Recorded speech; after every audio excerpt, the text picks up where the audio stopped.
ನೀವು ಕನ್ಸೀವ್ ಆಗಿದ್ದೀರಾ ಅಂತ ಹೇಳಿದ್ರು ಪವಿತ್ರ ಅವರು, ಕಂಗ್ರಾಚುಲೇಷನ್ ಅಂದೆ. Thank you. ಈವನ್ ನಮ್ಮ ಹಸ್ಬೆಂಡ್ ಕೂಡ ವೇಟ್ ಲಾಸ್ ಮಾಡಿದ್ದಾರೆ. ಆಕ್ಚುಲಿ ಅವರು 85 ಇದ್ರು, ಇವಾಗ 79 ಬಂದಿದ್ದಾರೆ. ಅದೇ ಹಸ್ಬೆಂಡ್ ವೈಫ್ ಇಬ್ರು ಸೇರಿ ಒಂದು ಹೆಲ್ದಿ ರೂಟೀನ್ ಅಂತ ಮಾಡಿದ್ರೆ ಅದಿನ ಜಾಸ್ತಿ ಹೆಲ್ಪ್ ಆಗುತ್ತೆ. ಹೌದು, ಆಕ್ಚುಲಿ ನಾವ್ ಅನ್ಕೊಂಡಿದ್ವಿ ತುಂಬಾ ಡಯಟ್ ಮಾಡಿದ್ರೆ ಜ್ಯೂಸಸ್ ಎಲ್ಲ ಹೇಳ್ತಾರೆ ಕುಡಿಯಕ್ ಆಗಲ್ಲ ಅಂತ. ಅದ್ ನೋಡಿದ್ರೆ ಹಂಗಿಲ್ವೇ ಇಲ್ಲ. ಹೆಲ್ದಿ ಫುಡ್ ಹೇಳ್ತೀರಾ, ಬೆಟರ್ ಅದು. ಇಲ್ದೆ ರಾಂಗ್ ಒಪಿನಿಯನ್ ಇಟ್ಕೊಂಡು ಹೋಗ್ತಿವಿ, ಬಟ್ ಹಂಗಿರೋದಿಲ್ಲ. ನಾರ್ಮಲ್ ಊಟ ಚೆನ್ನಾಗಿ ತಿನ್ಬೋದು, ಮನೆ ಊಟ ತರಾನೇ ಇರುತ್ತೆ. ಎಕ್ಸರ್ಸೈಸ್ ಮನೆಯಲ್ಲೇ ಮಾಡ್ತಾ ಇದ್ರಾ? ಹೌದು ಸರ್, ಮನೇಲೆ ಮಾಡ್ತಾ ಇದೀವಿ. ಎಲ್ಲಾನು ಮನೇಲೆ. ಮತ್ತೆ IVF ಗೆಲ್ಲ ಹೋಗೋದು ಬದಲು ಜಸ್ಟ್ ನಾರ್ಮಲ್ ಡಯಟ್ ಫಾಲೋ ಮಾಡಿದ್ರೆ ಬೆಟರ್. ಅಲ್ಲೂ 3-4 ಅಟೆಂಪ್ಟ್ ಮಾಡದ್ಮೇಲೆ ಅವ್ರು ಅದೇ ಹೇಳ್ತಾರೆ, ವೆಯ್ಟ್ ಲಾಸ್ ಮಾಡ್ಕೋಬಾ ಅಂತಾರೆ. ಅವ್ರು ಸ್ಟಾರ್ಟಿಂಗ್ ಅಲ್ಲೇ ಒಂದು ಆವರೇಜ್ ವೆಯ್ಟ್ ಇದ್ದು ಅದು ವರ್ಕೌಟ್ ಆಗಿಲ್ಲ ಅಂದ್ರೆ ಆಮೇಲೆ ಅಲ್ಲಿ ಹೋಗೋದು ಬೆಟರ್. ಸುಮ್ನೆ ಅಲ್ಲಿ ಒಂದು ಎಷ್ಟೋ ಒಬ್ಬೊಬ್ರು ನನ್ನ ಹತ್ರ ಕ್ಲೈಂಟ್ ಗಳು ಬರ್ತಾರೆ, 15-20 ಲಕ್ಷ ಎಲ್ಲ ಖರ್ಚು ಮಾಡೋರು ಇದಾರೆ ಒಂದೊಂದು ವರ್ಷ 2-3 ವರ್ಷಕ್ಕೆಲ್ಲ. ಅಂದ್ರೆ ತುಂಬಾ ಕಾಸ್ಟ್ಲಿನೇ ಇದೆ ಅದು. ಅಷ್ಟೆಲ್ಲ ಖರ್ಚು ಮಾಡ್ತಾರೆ. ಅದೆಲ್ಲರದ್ದು ಬದಲು ಸಿಂಪಲ್ ಆಗಿ ಏನಿಲ್ಲ, ಆಹಾರ ಕ್ರಮ, ಲೈಫ್ ಸ್ಟೈಲ್ ಬದಲಾವಣೆ ಮಾಡಿದ್ರೆ ಏನ್ ಸರಿ ಏನ್ ತಪ್ಪು ಅಂತ ಹೇಳ್ಕೊಡೋದ್ ಕೆಲಸ ನಮ್ದು. ಬಟ್ ನ್ಯಾಚುರಲ್ ಆಗಿ ನಿಮ್ ಬಾಡಿನಲ್ಲಿ ಏನ್ ಎಬಿಲಿಟಿ ಇದೆ ಅದಾಗುತ್ತೆ. 10% ಜನರಿಗೆ ಏನಾದ್ರು ಬೇರೆ ತರ ಪ್ರಾಬ್ಲಮ್ಸ್ ಇರ್ಬೋದು, ಬಟ್ ಮೋಸ್ಟ್ ಆಫ್ ದಿ ಜನರಿಗೆ ಆಗುತ್ತೆ ಅನ್ನೋದು ನನ್ನ ನಂಬಿಕೆ. ಬಟ್ ಅದು ಪೇಶನ್ಸ್ ಇಂದ ಮಾಡ್ಬೇಕು. ನಿಮಗೇನೋ ಸ್ವಲ್ಪ ಬೇಗ ಆಗಿದೆ, ಒಬ್ಬೊಬ್ರಿಗೆ 1 ವರ್ಷ ಎಲ್ಲ ಕಾದಿರೋರು ಇದಾರೆ ಆತರ. ನನಗೂ ಗೊತ್ತಿರ್ಲಿಲ್ಲ, ನಾನು ಜಸ್ಟ್ ಟ್ರೈ ಮಾಡೋಣ. ಆಕ್ಚುಲಿ ನಾನು ಎಲ್ಲಾ ವಿಡಿಯೋಸ್ ನೋಡ್ತಾ ಇದ್ನಲ್ಲ ನಿಮ್ದು. ನಂದು ಪ್ರಾಬ್ಲಮ್ ಇದೆ, ನಾನು ಸಾಲ್ವ್ ಮಾಡ್ಕೊಬಹುದು. ಶುಗರ್ ಲೆವೆಲ್ ಕಮ್ಮಿ ಆಗಿದೆ, ಇವನ್ ಪ್ರೊಲ್ಯಾಕ್ಟಿನ್ ಎಲ್ಲ ಇತ್ತಲ್ಲ ಅದೆಲ್ಲ ಕಮ್ಮಿ ಆಗಿ ನಂಗೆ ರಿಸಲ್ಟ್ ಇಷ್ಟು ಬೇಗ ಬರುತ್ತೆ ಅಂತ ಗೊತ್ತಿರ್ಲಿಲ್ಲ. I am happy. ಎಷ್ಟಿತ್ತು ವೆಯ್ಟ್ ಸ್ಟಾರ್ಟ್ ಮಾಡಿದಾಗ? 76.35 ಇತ್ತು ಸರ್. ಹೌದಾ? ಇವಾಗ 72. ಕರೆಕ್ಟಾಗಿ 5 ವೀಕ್ಸ್ ಸರ್, ಕರೆಕ್ಟ್ ಆಗಿ ಮಾಡಿರೋದಾದ್ರೆ 5 ವೀಕ್ಸ್. ಅದಾದ್ಮೇಲೆ 6 ವೀಕ್ಸ್ ಗೆ ಕನ್ಫರ್ಮ್ ಆಯ್ತು. ನಿಮ್ದು ಈ ಕನ್ಸೀವ್ ಆಗಿದೆ ಅಂತ ಕನ್ಫರ್ಮ್ ಆಯ್ತಾ? Very good. ಖುಷಿ ಆಯ್ತಾ? ತುಂಬಾನೇ ಖುಷಿ ಆಯ್ತು. ತುಂಬಾ ಅಂದ್ರೆ ಇಯರ್ ಇಂದಾನೆ ಟ್ರೈ ಮಾಡ್ತಾ ಇದ್ದಿದ್ರು. ಏನು ಇಲ್ಲೇನಿಲ್ಲ, ಜಸ್ಟ್ ಡಯಟ್ ನ ಫಾಲೋ ಮಾಡ್ಬೇಕಷ್ಟೇ. ಜಂಕ್ ಫುಡ್ ಬಿಡ್ಬೇಕು. ನೀವು ಇವಾಗ ಅಂದ್ರೆ ಈಗ ಮ್ಯಾರೇಜ್ ಆಗಿ ಎಷ್ಟು ವರ್ಷ ಆಗಿದೆ? 1.5 year ಆಯ್ತು ಸರ್. ಬಟ್ ನಂದು ಏಜ್ ಬಾರ್ ಲಿಮಿಟ್ ಇದೆ, 30 ದಾಟ್ಬಿಡ್ತೀನಿ. ಸೊ ನಾವ್ ಫಸ್ಟ್ ಇಂದಾನೇ ಮಾಡ್ತಾ ಇದ್ರಿ, ಬಟ್ ನಾವ್ ಹಾಕ್ತಾನೆ ಇರ್ಲಿಲ್ಲ. ವೇಟ್ ಇದೆ, ವೇಟ್ ಲಾಸ್ ಮಾಡ್ಕೊಳ್ಳಿ ಅಂತಂದಿದ್ರು. ಮತ್ತೆ ಪೇರೆಂಟ್ಸ್ ಶುಗರ್ ಇರೋದಕ್ಕೆ ಅದ್ ನನ್ಗೂ ಬಂದಿದೆ, ಹೆಜ್ಜೆಲ್ ಇತ್ತು. ಸ್ಯಾಟರ್ಡೆ ನಾವ್ ಟೆಸ್ಟ್ ಮಾಡ್ಸಿದ್ವು, ಬಟ್ ತುಂಬಾ ಕಮ್ಮಿ ಆಗಿದೆ ಎಲ್ಲಾನು. ನೀವೀಗ ಏನಾದ್ರು ಕನ್ಸೀವಿಂಗ್ ಪ್ಲಾನ್ ಇಲ್ಲ ಅಂದಿದ್ರೆ ಪೂರ್ತಿ ರಿವರ್ಸ್ ಮಾಡಿ ಮೇಂಟೈನ್ ಮಾಡಬಹುದು, ಏನ್ ಕಷ್ಟ ಏನಾಗಲ್ಲ. ಇವಾಗ ಜಸ್ಟ್ ಡ್ಯೂರಿಂಗ್ ಈ ಪ್ರೆಗ್ನೆನ್ಸಿ ಫೇಸ್ ಅಲ್ಲಿ ವೇರಿಯೇಷನ್ ಇರುತ್ತೆ. ಅಂದ್ರೆ ಸ್ವಲ್ಪ ಕ್ಲೀನ್ ಆಗಿ ಆಹಾರ ಕ್ರಮನ ಕ್ಲೀನ್ ಆಗಿ ಕಂಟ್ರೋಲ್ ಮಾಡ್ಬೇಕು. ಆ ಡಯಟ್ ಅಲ್ಲ, ಇವಾಗ ನೀವು ಕನ್ಸೀವ್ ಆಗಿದ್ದೀರಾ ಅಂದ್ರೆ ಇನ್ನೊಂದು ಡಯಟ್ ನನ್ ಪವಿತ್ರ ಅವ್ರು ಕೊಡ್ತಾರೆ ನಿಮಗೆ. ಆಕ್ಚುಲಿ ನಿಮ್ ಲಂಡನ್ ಕ್ಲೈಂಟ್ ಇಂದಾನು ಒಬ್ರು ನಾನ್ ಕೇಳ್ದೆ. ಆಕ್ಚುಲಿ ನೀವು ಹಾಕ್ತಾ ಇರೋದೆಲ್ಲಾನು ನಾನ್ ನೋಡ್ತಾ ಇರ್ತೀನಲ್ಲ, ಅವ್ರು 1 year ಆದ್ಮೇಲೆ ಕನ್ಸೀವ್ ಆದ್ರು. ಅದು ಗೊತ್ತಾಯ್ತು. ಅದನ್ನ ನೋಡ್ಬಿಟ್ಟು ನಾನು ಜಾಯ್ನ್ ಆಗಿದ್ದು. ಅಲ್ಲ, ಇವಾಗೂ ಅಷ್ಟೇ. ಇವಾಗ ನೀವು ಡ್ಯೂರಿಂಗ್ ಪ್ರೆಗ್ನೆನ್ಸಿನೂ ಒಂದು ನಾರ್ಮಲ್ ಕ್ಲೀನ್ ಈಟಿಂಗ್ ಹ್ಯಾಬಿಟ್, ಅಂದ್ರೆ ಕಡಿಮೆ ತಿನ್ನೋ ತರ ಅಲ್ಲ, ಚೆನ್ನಾಗೇ ತಿನ್ನೋದು. ಎಲ್ಲಾ ಫುಡ್ ಇರುತ್ತೆ. ಡಯಟ್ ಅಂದ್ರೆ ಅದೇನು ತುಂಬಾ ರಿಸ್ಟ್ರಿಕ್ಟೆಡ್ ಡಯಟ್ ಅಲ್ಲ, ಅನ್ನ ಇದು ಎಲ್ಲ ಇರುತ್ತೆ, ಬಟ್ ಬ್ಯಾಲೆನ್ಸ್ಡ್ ಆಗಿರುತ್ತೆ. ಇವಾಗ ಏನಂದ್ರೆ ಎವ್ರಿ ಟ್ರೈಮಿಸ್ಟರ್ ಗೆ ಸ್ವಲ್ಪ ಇವಾಗ ಕ್ಯಾಲರಿ ವೈಸ್ ಮೇಂಟೆನೆನ್ಸ್ ಗಿನ ಸ್ವಲ್ಪ ಜಾಸ್ತಿ ಆಗ್ತಾ ಹೋಗ್ಬೇಕು. ಅದಕ್ಕೆ ಅವ್ರು ನಿಮಗೆ ಒಂದು ಸ್ವಲ್ಪ ಕ್ಯಾಲರೀಸ್ ಜಾಸ್ತಿ ಇರುತ್ತರ ಒಂದು ಬ್ಯಾಲೆನ್ಸ್ ಡಯಟ್ ಕೊಡ್ತಾರೆ ನಿಮ್ಗೆ ಪವಿತ್ರ ಅವರು. ಓಕೆ, ಅದನ್ನ ಮ್ಯಾನೇಜ್ ಮಾಡ್ಕೊಂಡು ಹೋಗಿ. ಜಸ್ಟ್ ಆದ್ರೆ ಇವಾಗ ಬೇಕಿದ್ರೆ ಸ್ವಲ್ಪ ವಾಕಿಂಗು, ಸಿಂಪಲ್ ಬೇಸಿಕ್ ಯೋಗ ತರ ಮಾಡ್ಬೋದು, ಬಟ್ ತೀರಾ ಅಗ್ರೆಸಿವ್ ಆಕ್ಟಿವಿಟಿ ಏನ್ ಬೇಡ. 4 months ಇಂದ ಹಿಡಿದು 9 months ತನಕ ಬೇಕಾದ್ರೆ ಬೇಸಿಕ್ ಯೋಗ ತರ ಒಂದ್ ಸ್ವಲ್ಪ ಮಾಡಿದ್ರೆ ನಾರ್ಮಲ್ ಡೆಲಿವರಿ ಆಗೋ ಚಾನ್ಸಸ್ ಜಾಸ್ತಿ ಇರುತ್ತೆ. ಅಂದ್ರೆ ಸುಮ್ನೆ ಐಡಲ್ ಆಗಿ ಅಂದ್ರೆ ಬಾಡಿ ಯೂಸೇ ಮಾಡಿಲ್ಲ ಅಂದ್ರೆ ಅವಾಗ ಅದು C-section ಅನ್ನೋದು ಫಿಕ್ಸ್.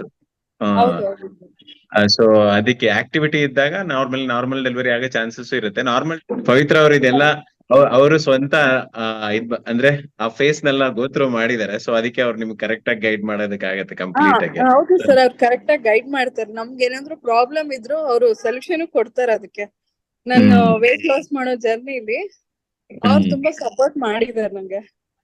ಬಟ್ ಈಗ ಫುಡ್ಸ್ ತಿಂದು ನಾನು ಕಮ್ಮಿ ಮಾಡಿದೀನಿ, ಚೀಟ್ ಮೀಲ್ ಮಾಡಿದೀನಿ ತುಂಬಾ ಸತಿ. ಹಂಗ್ 4 kgs ಏನೋ 1 ತಿಂಗಳಲ್ಲಿ ಇಳಿಸಿದ್ದೆ. ಹೆಲ್ದಿ ವೇನಲ್ಲಿ ಅಂತ ನಿಮಗೇನ್ ಫುಡ್ ಏನಾದ್ರು ತುಂಬಾ ಕಡಿಮೆ ಅನಿಸ್ತಾ? ಇಲ್ಲ ಜಾಸ್ತಿನೇ ಇದೆ, ಕಮ್ಮಿ ಅಂತ ಏನು ಅನ್ಸಲ್ಲ. ಡಯಟ್ ಮಾಡ್ತಿದೀನಿ ಅಂತ ಅನಿಸ್ತಾ ಅಥವಾ?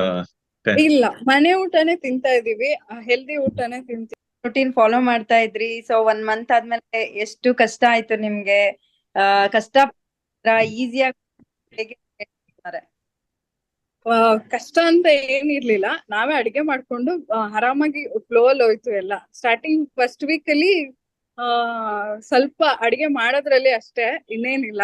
ಮೇನ್ 3 ಪ್ರಾಬ್ಲಮ್ಸ್ ಅದೇನೆ ಹುಡುಗಿರಲ್ಲಿ. ಇದು AMH ಲೆವೆಲ್ ಕಡಿಮೆ ಇರೋದು, ಅದು ಇದು ಶುಗರ್ ಲೆವೆಲ್ ಬ್ಯಾಲೆನ್ಸ್ ಅಲ್ಲಿ ಇರಬೇಕು, ಮೇಂಟೈನ್ ಮಾಡ್ಬೇಕು.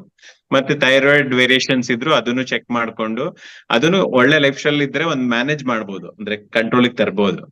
ಜಸ್ಟ್ ಇನ್ ಕೇಸ್ ಅದೇನಾದ್ರೂ ಕಂಟ್ರೋಲಿಗೆ ಬರಲೇ ಇಲ್ಲ ಅಂದ್ರೆ ಅವಾಗ ಮೆಡಿಕೇಶನ್ ತಗೊಳ್ಬೇಕಾಗುತ್ತೆ. ಯಾಕಂದ್ರೆ ಜೆನೆಟಿಕಲಿ ಪೇರೆಂಟ್ಸ್ ಇಂದ ಟ್ರಾನ್ಸ್ಫರ್ ಆಗಿದ್ರೆ ಅದು ರಿವರ್ಸ್ ಮಾಡಿ ಮೇಂಟೈನ್ ಮಾಡೋದ್ ಕಷ್ಟ, ವೇರಿಯೇಷನ್ ಇದ್ದೇ ಇರುತ್ತೆ.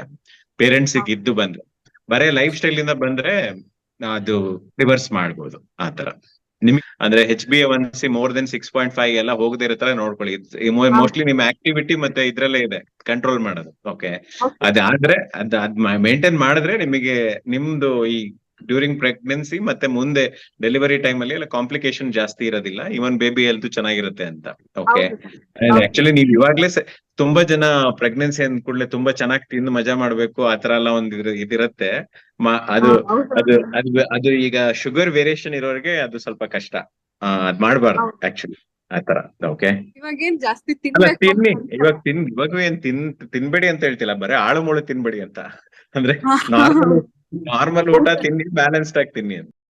ಓಕೆ, ಈವನ್ ನಾವ್ ಇವಾಗ್ಲೂ ಅಷ್ಟೇ ಮೇಂಟೈನ್ ಮಾಡ್ತಾ ಇದೀನಿ. ಸೇಮ್ ಪ್ರೋಟೀನ್, ಕಾರ್ಬೋಹೈಡ್ರೇಟ್ಸ್ ಎಷ್ಟ್ ತಿನ್ಬೇಕು ಅದನ್ನೇ ಮೇಂಟೈನ್ ಮಾಡ್ತಾ ಇದೀವಿ. 1 ಮಂತ್ ರಿಸಲ್ಟ್ ಇವ್ರಿಗೆ ಅಂತಾರ ಆಗಿದೆ. ಆಕ್ಚುಲಿ ರಿಸಲ್ಟ್ ಬಂದಿರೋರು ಎಷ್ಟೊಂದ್ ಜನ ಎಕ್ಸಾಂಪಲ್ಸ್ ಇದೆ. ಅದೇ ರಿಸಲ್ಟ್ ಬರುತ್ತೆ. 1 kg ಇಳ್ಸಕ್ಕೆ ತುಂಬಾ 6 months ಇಂದ ಟ್ರೈ ಮಾಡ್ತಾ ಇದೀವಿ, ಆಗಿಲ್ಲ. ನಂಗೆ 1 month ಇಲ್ಲಿ ಎಷ್ಟು ಬೇಗ ರಿಸಲ್ಟ್ ಬರ್ತಾ ಇದೆ ಅಂದ್ರೆ ನನ್ಗೆ ಶಾಕ್ ಆಗ್ತಾ ಇತ್ತು. ವೆಯ್ಟ್ ಲಾಸ್ ಆಗ್ತಾ ಇದೆ ಅಂತಂದ್ರೆ. ಫ್ಯಾಟ್ ಲಾಸ್ ಈಗ ನಿಮ್ಗೆ ಏನು ವೇಸ್ಟ್ ಸೈಜ್ 104ರಿಂದ 95 ಬಂದಿದೆ ಒಂದು 1 ಮಂತ್ ಅಲ್ಲಿ.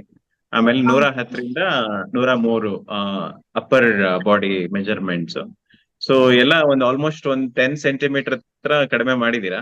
ಅದರಿಂದ ಫ್ಯಾಟ್ ಲಾಸ್ ಆಗಿದೆ. ಒಂದು 5 kg, ಒಂದ್ 4 kg ವೆಯ್ಟ್ ಲಾಸ್ ಜೊತೆ ಇಷ್ಟ ಮಾಡಿದೀರಾ.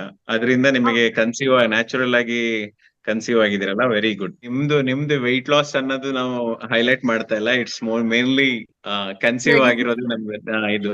ಯಾಕಂದ್ರೆ ಈಗ ನಿಮ್ ತರಾನೇ ಎಷ್ಟೋ ಜನ ಬೇರೆಯವರು, ಅಂದ್ರೆ ಒಂದು ಬಿಲೀಫ್ ಇರ್ಬೇಕಲ್ಲ, ಒಂದ್ ನಂಬಿಕೆ ಅನ್ನೋದು. ಓಕೆ, ನನಗೆ ನನ್ನ ಆಹಾರ ಕ್ರಮ, ಲೈಫ್ ಸ್ಟೈಲ್ ಬದಲಾವಣೆ ಮಾಡಿದ್ರೆ ಇದಾಗುತ್ತೆ ಅನ್ನೋದು ಒಂದು ನಂಬಿಕೆ ಬರ್ಬೇಕು. ಅದು ಮುಖ್ಯ ನನಗೆ, ಜನರಿಗೆ, ಆಡಿಯನ್ಸ್ಗೆ. ಸುಮ್ನೆ ಅಂದ್ರೆ ತುಂಬಾ ಹುಡುಗಿಯರು ತುಂಬಾ ಅಂದ್ರೆ ತುಂಬಾ ಇದ್ರಲ್ಲಿ ಇರ್ತಾರೆ, ಆಕ್ಚುಲಿ ತುಂಬಾ ಸ್ಟ್ರೆಸ್ ಅಲ್ಲಿ ಇರ್ತಾರೆ ಈ ಒಂದು ವಿಷಯದಲ್ಲಿ. ಅದಕ್ಕೋಸ್ಕರ ಇಲ್ಲ ಸರ್, ನಿಮ್ ಹತ್ರ ಬಂದ್ರೆ ಸೊಲ್ಯೂಷನ್ ಸಿಕ್ಕೇ ಸಿಗುತ್ತೆ ಅಂತ ನಾನ್ ಹೇಳ್ತೀನಿ. ಅಂದ್ರೆ ನಾನು ಸ್ಟಾರ್ಟಿಂಗ್ ಏನು ಇದ್ ಮಾಡಿಲ್ಲ, ನಾನ್ ನಿಮ್ದು ತುಂಬಾ ವಿಡಿಯೋಸ್ ನೋಡ್ತೀನಿ ಯೂಟ್ಯೂಬ್ ಅಲ್ಲಿ, ತುಂಬಾ ಅದನ್ನ ಅಳವಡಿಸ್ಕೊಂತಾ ಇದ್ದೆ. ಅದಾದ್ಮೇಲೆ ನಾನ್ ಜಾಯಿನ್ ಆಗಿದ್ದು. ಅವರು ಬೇಕಂದ್ರೆ ಟೈಮ್ ತಗೊಂಡ್ಬೇಕಂದ್ರೆ ಜಾಯಿನ್ ಆಗ್ಲಿ, ಬಟ್ ಬೆಸ್ಟ್ ಆಪ್ಷನ್ ನಿಮ್ದು. ಥ್ಯಾಂಕ್ ಯು ಭಾವನಾ ಅವರೇ.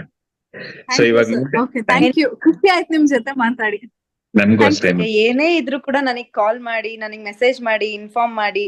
ಓಕೆ, ಮ್ಯಾಮ್ ನಿಮ್ಗೂ ಸ್ಪೆಷಲ್ ಥ್ಯಾಂಕ್ಸ್. ಬಿಕಾಸ್ ನಾನ್ ಏನೇ ಮೆಸೇಜ್ ಮಾಡಿದ್ರು ಪ್ರತಿಯೊಂದಕ್ಕೂ ರಿಪ್ಲೈ ಮಾಡ್ತಾ ಇದ್ರಿ, ನನ್ ಡೌಟ್ಸ್ಗೂ ಕ್ಲಿಯರ್ ಮಾಡ್ತಾ ಇದ್ರಿ. Thank you so much. No worries, but ನಿಮ್ ಥ್ಯಾಂಕ್ಸ್ ಕಿರಣ್ ಸರ್ಗೆ ಹೋಗ್ಬೇಕು, ಯಾಕಂದ್ರೆ ನಿಮಗೆ ಪ್ಲಾನ್ ರೆಡಿ ಮಾಡ್ಕೊಟ್ಟಿದ್ದೆ. Thank you both of you. Thank you so much for